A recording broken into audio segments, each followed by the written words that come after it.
Un cordial saludo y muchas gracias por la invitación al primer encuentro internacional y séptimo encuentro nacional de residentes de medicina materno-fetal, organizado por el Instituto Nacional de Perinatología de México, con el tema Puntos claves para el diagnóstico y seguimiento del síndrome de transfusión feto-fetal. Definimos el síndrome de transfusión feto-fetal como una complicación muy común de los embarazos monocoriales y se caracteriza por el paso de sangre de manera unidireccional de un feto donante hacia un feto receptor. Esto se da por un aumento en las comunicaciones vasculares placentarias de predominio comunicaciones arteriovenosas. Esto va a producir un desequilibrio hemodinámico que está dado por la ensanguinación del feto donante y una sobrecarga de volumen y una falla cardíaca, un feto receptor, lo que va a conllevar a la muerte de uno o ambos fetos. Este fenómeno fisiopatológico lo vamos a ver más adelante.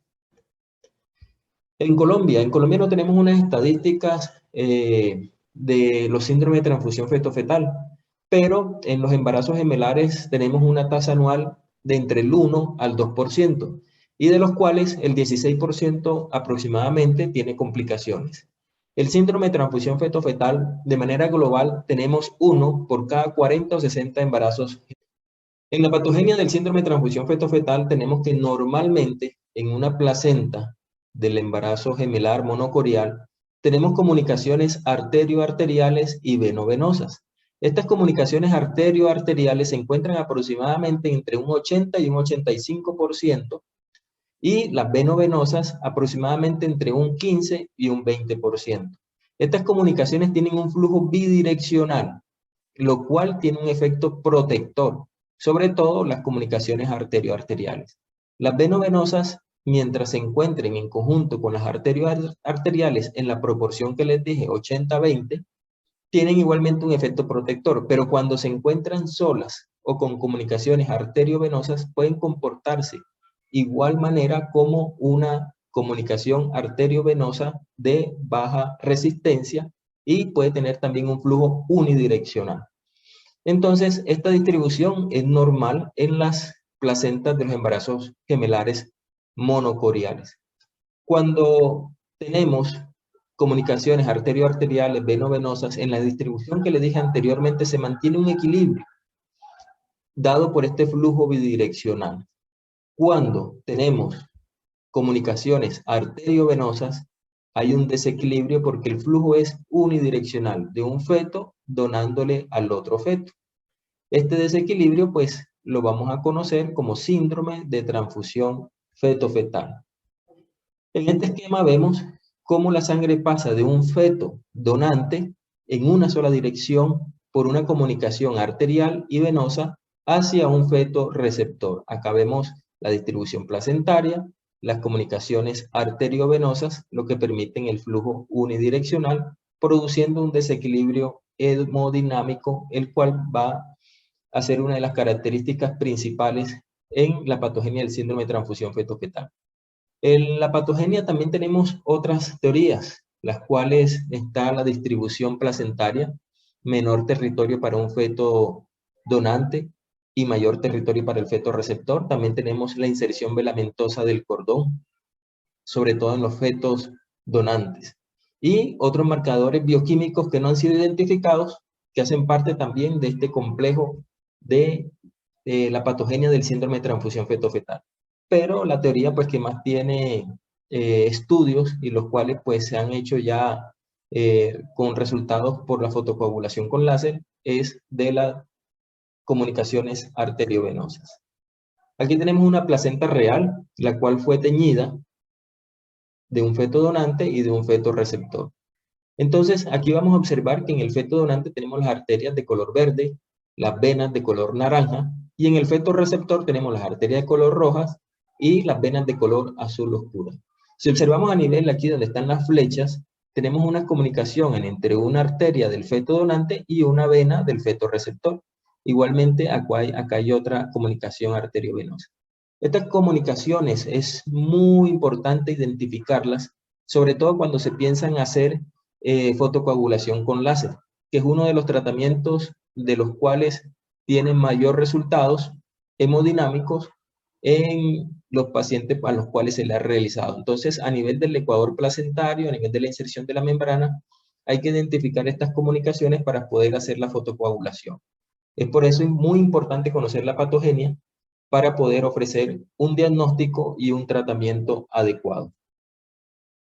En la fisiopatología, pues tenemos el feto donante, el flujo unidireccional por las comunicaciones arteriales arteriovenosas y un feto receptor.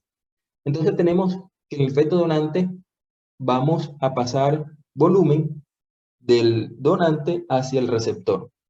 Esto va a producir un flujo unidireccional y como respuesta tenemos un aumento en la renina-angiotensina-aldosterona del feto donante, lo cual nos va a producir el oligohidramnios, oliguria y una restricción del crecimiento intrauterino.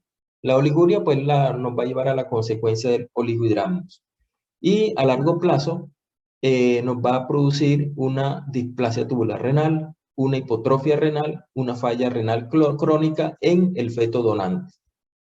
A nivel del feto receptor vamos a tener una hipervolemia, un feto pletórico, en el donante vamos a tener un feto anémico y con una sobrecarga de volumen. Esta sobrecarga de volumen va a producir una dilatación a nivel del corazón, sobre todo del miocardio, liberando péptido atrial natriurético y el péptido natriurético encefálico. Este péptido va a producir una disminución de la renina-angiotensina-aldosterona, lo cual va a llevar a una poliuria y polihidramnios. A nivel del corazón vamos a tener cambios hemodinámicos por la sobrecarga de volumen, un aumento del gasto cardíaco, aumento de la precarga, aumento de la poscarga, una hipertrofia biventricular, una disfunción sistólica derecha, disfunción biventricular, una regurgitación tricuspidia y una obstrucción del tracto de salida derecho, puede ser una estenosis o una atresia pulmonar. Esto va a producir hiperosmolaridad y retención de líquido, lo que va a llevar a un hidrops. Entonces tenemos que la poliuria, una orina hiposmótica, va a ser una concentración a nivel del receptor, aumenta la hiperosmolaridad.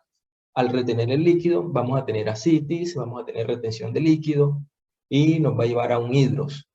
Y este hidrops, por falla cardíaca también, puede producir la muerte del feto.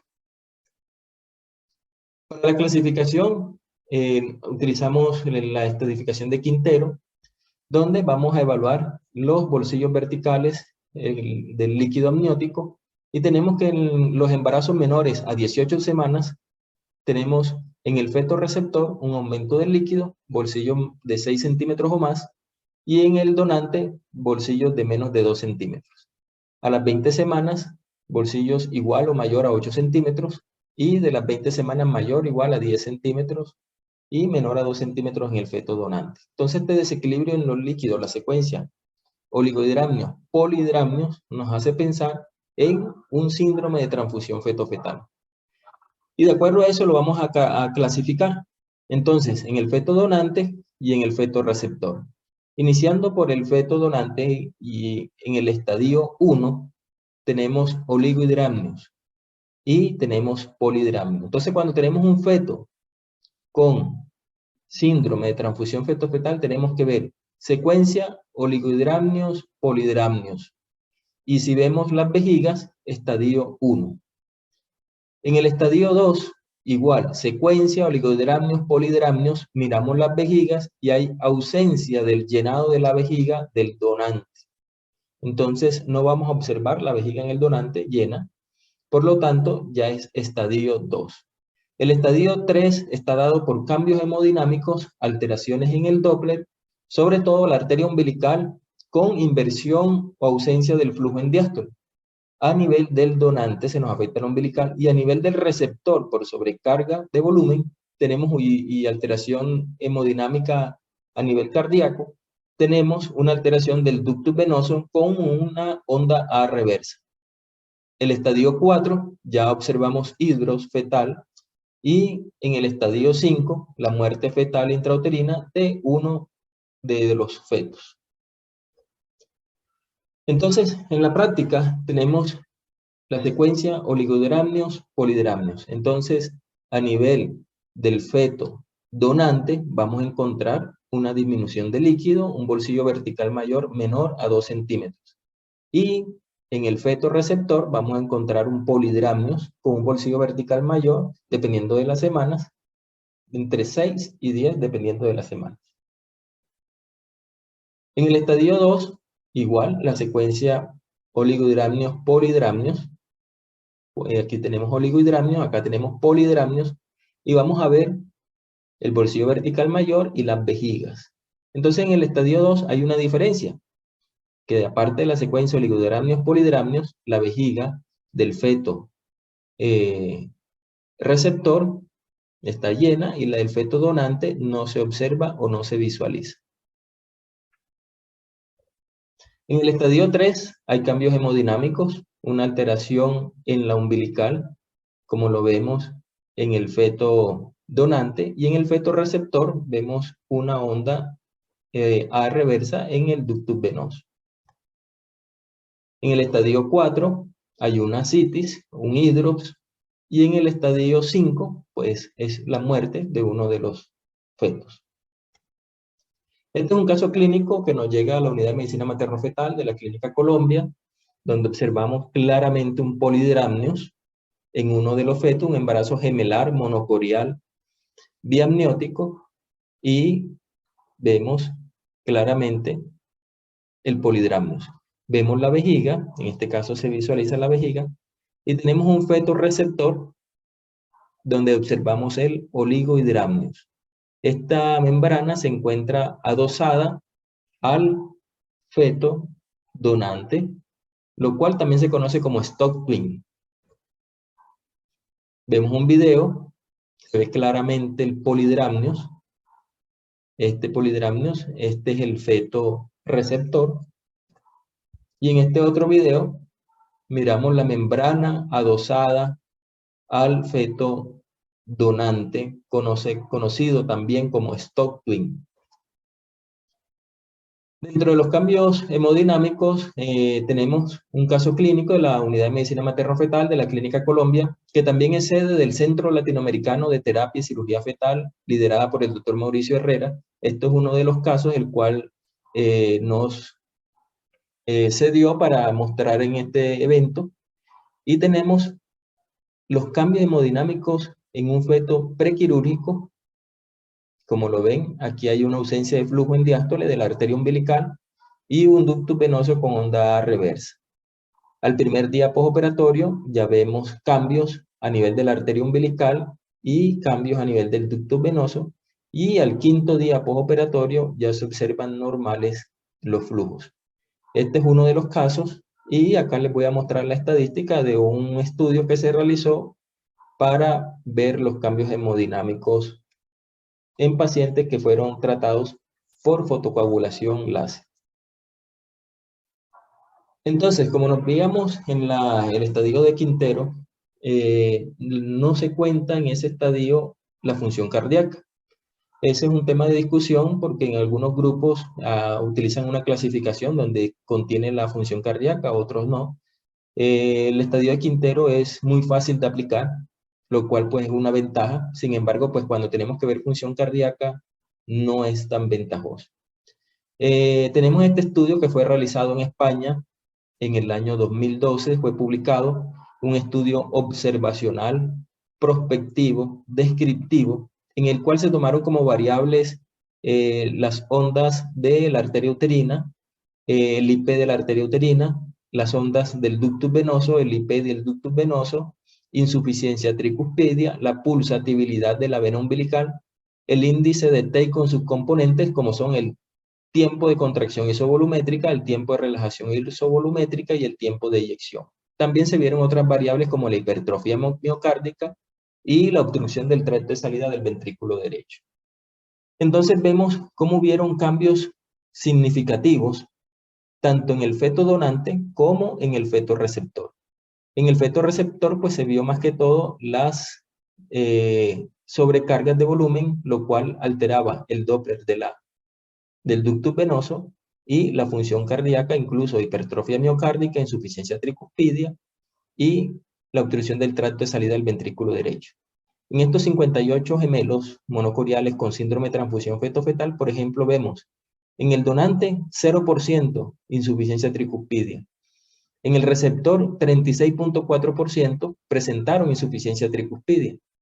El índice de TEI, de igual manera, se vio más alterado en pacientes con gemelos en el receptor, hipertrofia miocárdica, 0% en el donante, 17% en el receptor, igual la obstrucción del tracto de salida del ventrículo derecho.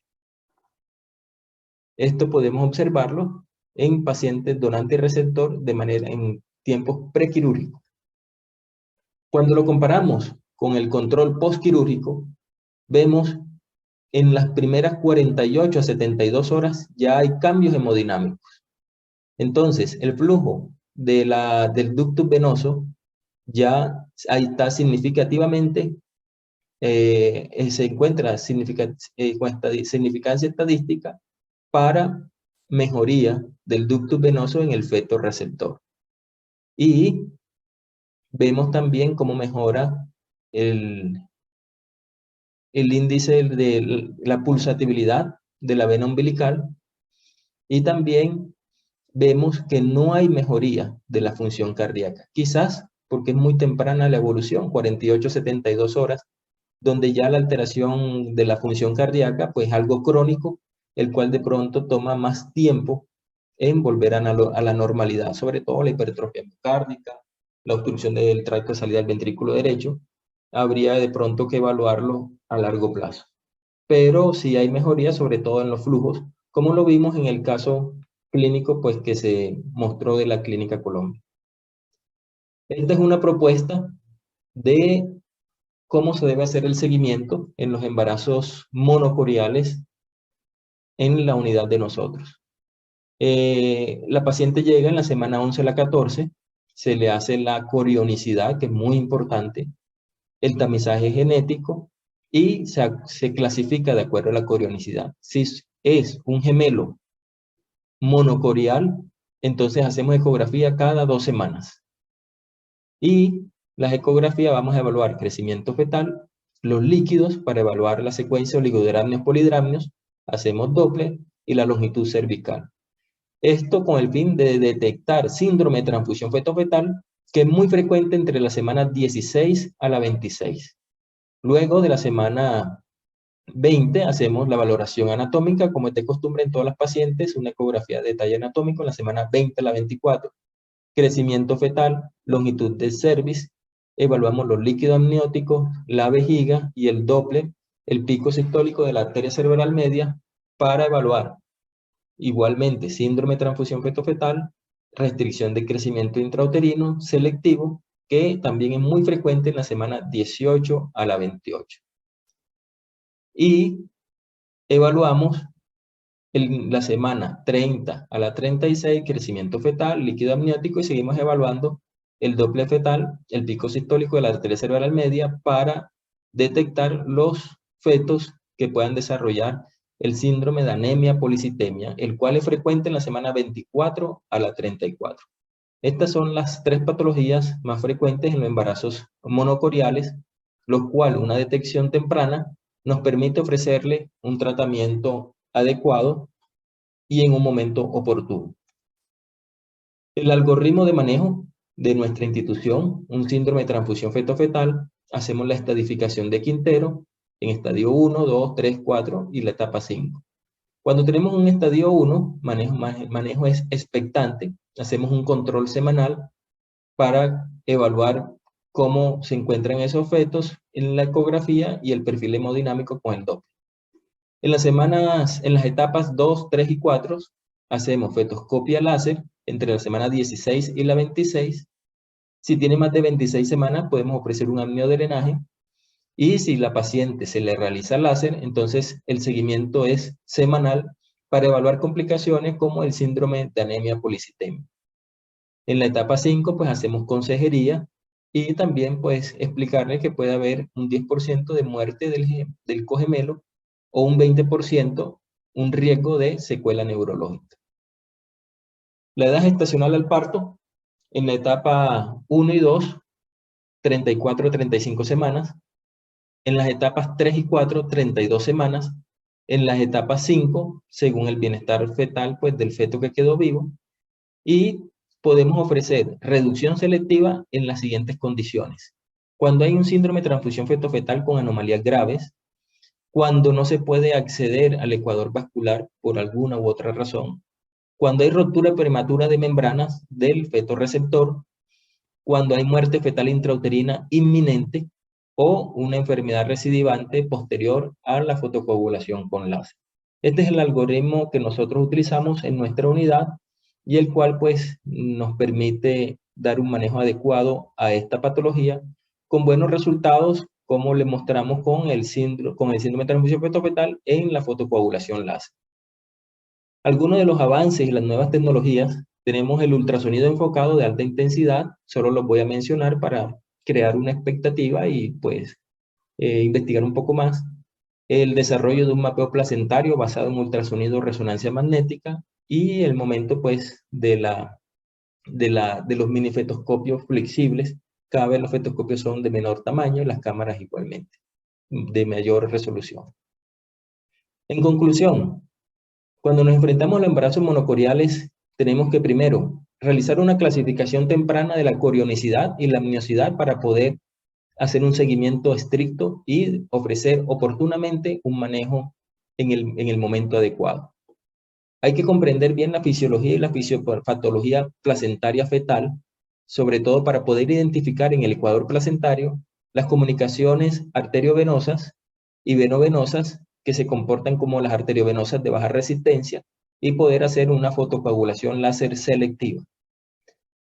Claridad en la limitación de la estadificación, lo que les decía, pues que no todos los grupos están de acuerdo con la estadificación de Quintero. Incluso tenemos el grupo de Cincinnati que incluye la valoración cardíaca funcional, donde subclasifica el estadio de Quintero en 3, estadio Quintero 3A, 3B, 3C, de acuerdo a la alteración del miocardio. Estudios de seguimiento estandarizados a largo plazo para ver cuáles son las secuelas neurológicas que pueden tener estos bebés. Y tenemos que la coagulación fetoscópica láser es el estándar de oro para el tratamiento del síndrome de transfusión fetofetal grave, de acuerdo pues a nuestro algoritmo de manejo. Muchas gracias por la invitación nuevamente y les dejo con una fotografía de la Clínica Universitaria Colombia, uno de los centros de formación para nosotros de medicina materno-fetal y que también es sede del Centro Latinoamericano de Terapia y Cirugía Fetal, liderada por el doctor Mauricio Herrera. Muchas gracias.